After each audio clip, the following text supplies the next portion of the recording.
ईशा जी, Dubai से। महाराज जी, मुझे step by step बताएं कि जिससे मेरा मन शांत हो जाए। मतलब कैसे चलूं, शुरू कहाँ से करूं और कहाँ तक इसका। भोजन सुधारो। सबसे पहले भोजन सुधारो, अल्पाहार करो, नींद सुधारो। नींद सुधारने का मतलब 5 घंटे या 6 घंटे जो टाइम रखो वो रात्रि में होना चाहिए और ब्रह्म मुहूर्त में उठना चाहिए। अगर स्टेप बाय स्टेप चलना चाहती हो तो पहले भोजन सुधारो।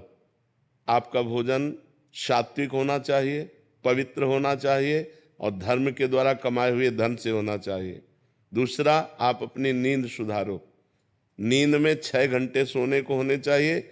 10 बजे से लेकर 4 बजे तक कितना समय हुआ है? हाँ, 4 बजे ठीक ब्रह्म मुहूर्त में उठ जाओ।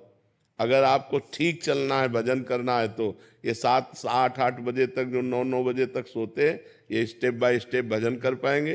उनका जीवन ही व्यर्थ है। सूर्य भगवान उदय हुए और जो सैया में सो रहा है उसकी आयु, श्री, कीर्ति, बुद्धि सब नष्ट हो जाती है। जिसका भोजन ठीक और जिसका शयन ठीक और जबान सुधारो। हर समय नाम जप करो, मौन का आश्रय लो। अगर उत्तर देना है तो उचित शब्दों का उत्तर दो, व्यर्थ की वार्ता ना करो। वाणी संयम में, जिसका सुनना संयम में। हम गंदी बातें न सुने, प्रपंच न सुने, भगवान की लीला कथा सुने, भगवान की चर्चा सुने, संत वाणी सुने, शास्त्रों की वाणी सुने, तो हमारी श्रवण इंद्री पवित्र। जब हमारी एक एक इंद्री पवित्र हो जाएगी तब हमारा मन भगवान में लगने लगेगा। और समस्त शास्त्रों में वर्णन है, नवधा भक्ति से श्रेष्ठ कोई साधना नहीं है। जो श्रवणम, कीर्तनम, स्मरणम, विष्णुपाद सेवनम, अर्चनम, वंदनम, दास्य, सख्य, आत्मसमर्पणम, इससे बढ़कर के कोई श्रेष्ठ भक्ति नहीं है। 9 प्रकार की भक्ति ही प्रेम लक्षणा भक्ति प्रदान करती है। पर हम पहले अपने आचरण सुधारें, हर इंद्री को पवित्र करें।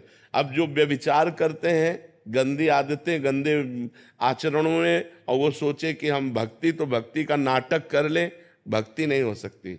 भक्ति होती है पवित्र इंद्रियों के द्वारा। अब जो गंदी बातें देखेंगे मोबाइल में, गंदे आचरण करेंगे, गंदा भोजन पाएंगे, होटलों का भोजन पाएंगे, मनमानी जागे, मनमानी सोए, मनमानी आचरण करें, और अध्यात्म नहीं हो सकता।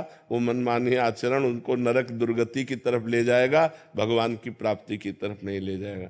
तो इसलिए पहले सुनना ठीक करो, देखना ठीक करो, बोलना ठीक करो, सोना ठीक करो, भोजन ठीक करो, और फिर 9 प्रकार की भगवान की भक्ति को अपने हृदय में धारण करो। भगवान का ही श्रवण, भगवान का ही कीर्तन, भगवान का ही स्मरण, भगवान का ही पूजन। भगवान ही हमारे मित्र हैं, भगवान ही हमारे स्वामी हैं। भगवान को आत्मसमर्पण, अर्चन, वंदन, इसी से भगवत प्रेम प्राप्त हो जाता है।